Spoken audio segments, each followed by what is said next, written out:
السلام عليكم ورحمة الله وبركاته. ازيكم عاملين ايه؟ يا رب تكونوا بخير. النهاردة فيديو جديد بقى، روتين كده. اول حاجة مشتريات كده للشعر. ده اسمه ارجازون دوت، على الانستجرام ليهم صفحة كده. ده بيقولوا ان هو بروتين طبيعي.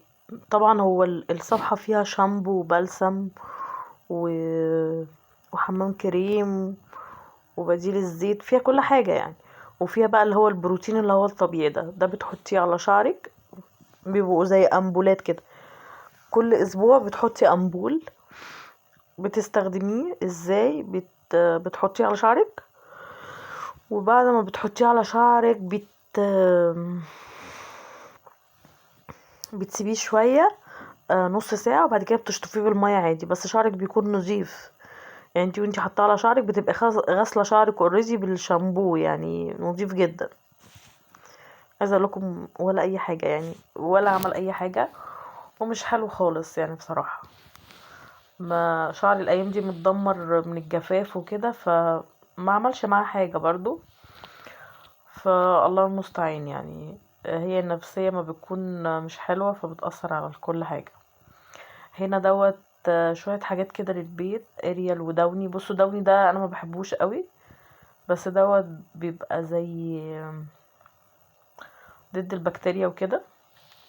وده شامبو هيربل. والبلسم بتاعه برضو بحبه قوي، بحبه اكتر من بنتين. وبحب فيري دوت اكتر من بريل. الازازه بتقعد عندي شهر كامل، وساعات شهر يعني. بحبها قوي قوي يعني بصراحه. فيري مركز كده وحلو قوي.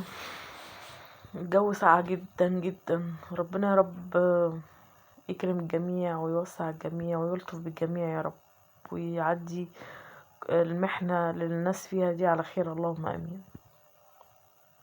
وده اريال كده. الغسالة بتاعتي بتاخد اريال عادي واريال اوتوماتيك، بتاخد الاتنين. فانا ساعات بجيب لها اريال اوتوماتيك عشان تنضف اكتر. ده اريال بالدوني، حلو قوي على فكرة وبينضف يعني. طبعا الجل والحاجات دي ما بتقعدش معايا يعني بصراحة، ما بيكملش معايا شهر اصلا. فبحب اجيب الباودر، وساعات بجيب الجل.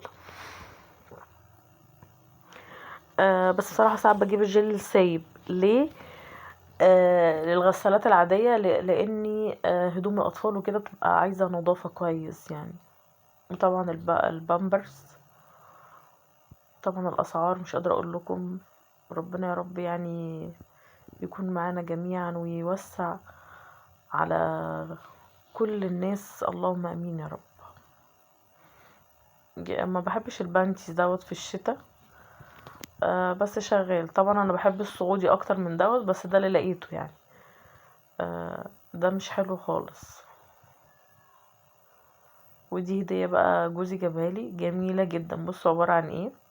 علبة فيها قوقعة من البحر،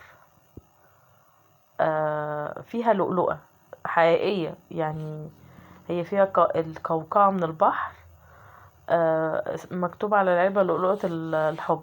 بتتباع على الفيس. هو بيقولي كده يعني، انا معرفش يعني، ما معرفش جابها منين او بكام او كده.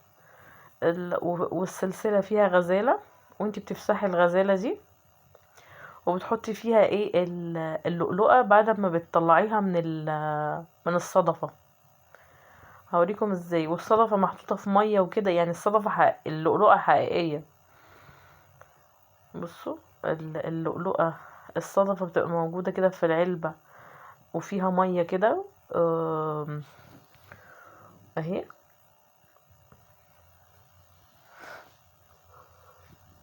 وبتفتحوها كده اهو، وبتلاقوا اللؤلؤة جواها في النص كده. الفكرة حلوة قوي، والفكرة عجبتني. السلسلة بصراحة اغمقت، غيرت لون. لكن الصدفة زي ما هي، اللي قصدي اللؤلؤة زي ما هي. الصدفة دي رميتها خلاص. بص صدفة حقيقية يعني، حقيقية حقيقية يعني، وريحتها سمك وكده.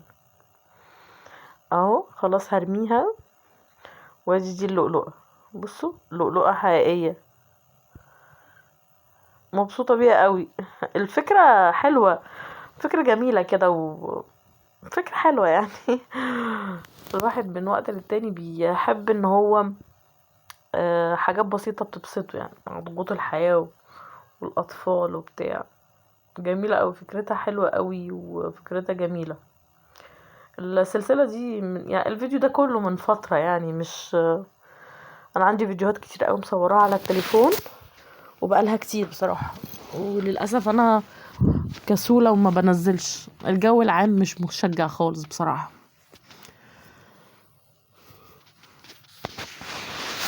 اهي الغزالة، وبحط فيها بقى اللي هي اللؤلؤة دي، شكلها حلو قوي. الفكرة جميلة بصراحة. ربنا يبارك في كل أزواجنا ويصلح حالهم جميعا يا رب، ويبارك في صحتهم ويوسع عليهم ويجيبوا لنا كل اللي احنا عايزينه يعني. جميلة أوي، والعلبة كمان جميلة. الباكجينج كله حلو يعني بصراحة. مهتمين بكل حاجة، بكل التفاصيل في الباكج. ده هنا بقى اللي هو زي ما بقول لكم اللي هو أرجوزان ده، وجاي معاه مشط، نسيت اوريهولكم فحبيت ان انا اوريهولكم تاني. والانبولات بقى 4 انبولات كده.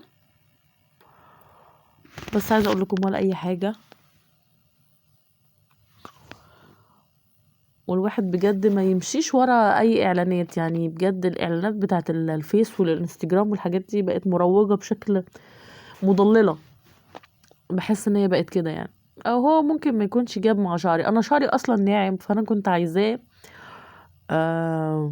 بصوا علاج مركز. عايزه اقول لكم ولا اي حاجه، والانبولات اصلا تحسوا ان هي ميه. بصي بيفرد الشعر ولا بيعمل اي حاجه من الحاجات دي بجد، ولا بيعمل اي حاجه.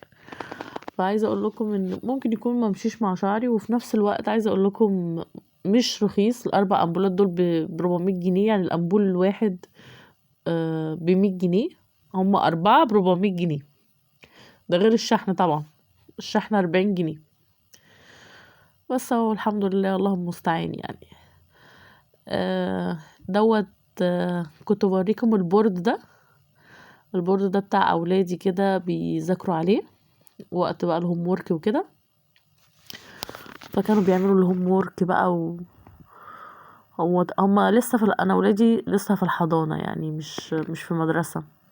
ان شاء الله داخلين مدرسة السنة دي ان شاء الله على خير يعني. فلسه بقى مع المدرسة يعني مع الحضانة، فبتأهلهم يعني. لان طبعا انتوا عارفين ان المدارس بتمتحن الطفل، لازم يكون فاهم وعارف حاجات وكده يعني. هما الحضانة اللي هما فيها كويسة الحمد لله،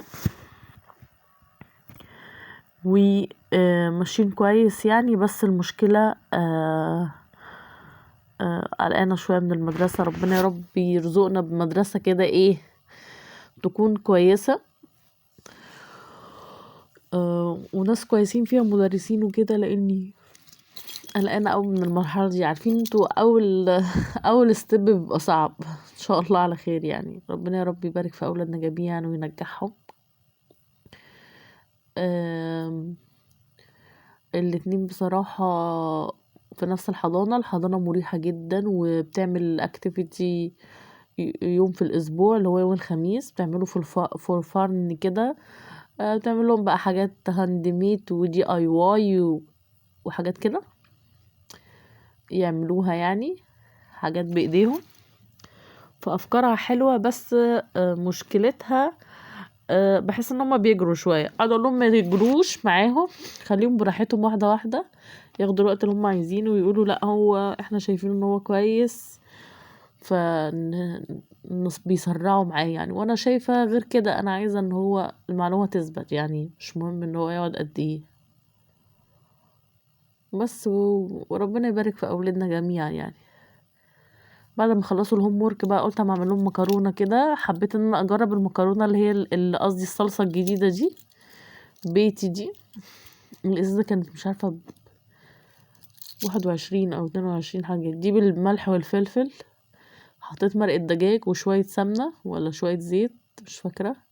انا بعمل مكرونه دايما بالزيت يعني. والازازه حطيت فيها شويه ميه كده عشان الصلصه.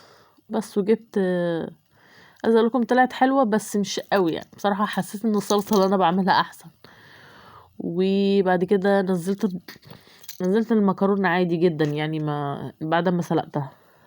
هي سهله، بجد الازازه الصلصه نفسها مش تقيله ولا خفيفه، وطعمها مش اللي هو المركز قوي اللي هو يضايق، لا طعمها حلو.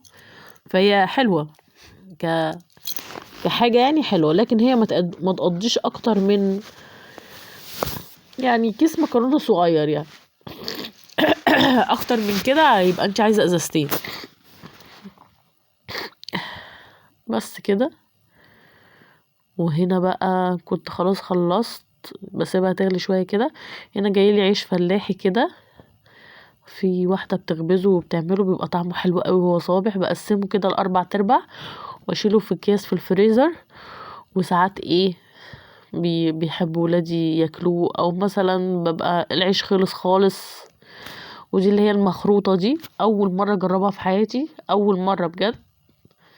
في ناس بتحط عليها عسل اسود وتاكلها، بس انا بالنسبه لي ده تقيل قوي. في ناس بتحط عليها لبن وسكر، انا هحط عليها لبن وسكر واجربها ان شاء الله. وهنا الغسيل اللي ما بيخلص. بصوا غسيل لسه متطبق، انا بلم الغسيل من على الحبل متطبق يعني، وانا بشيله بطبقه وانا واقفه في البلكونه يعني، من ساعه ما اتجوزت وانا في الموضوع ده. و غسيل هيتنشر يعني حاجه منتهى الجمال. غسيل ما بيخلصش في الشتاء، انتوا عارفين طبعا كل واحد لابس الدولاب كله، الجو اصلا فظيع. وربنا يحفظ اولادنا من الجو دوت، وربنا يا رب يهون على الناس اللي في الشارع والناس اللي بيحصل لهم الايام ديت الحاجات الفظيعه دي. ربنا يا رب يهون عليهم، وان شاء الله ان شاء الله يعني ربنا يطلعهم من اللي هم فيه على خير. بس كده، ده كان الفيديو بتاع النهارده. يا رب الفيديو يكون عجبكم، ويا رب تكونوا استفدتوا اي حاجه من. لو حد لا شاف ارجزون دوت ما يجيبهوش لانه بجد مش حلو خالص يا جماعه والله. وكمان الصلصه. ده كان الفيديو، اشوفكم ان شاء الله في فيديو جديد. ما تنسوش اللايك والشير والسبسكرايب والدعوه الحلوه. اشوفكم على خير، السلام عليكم.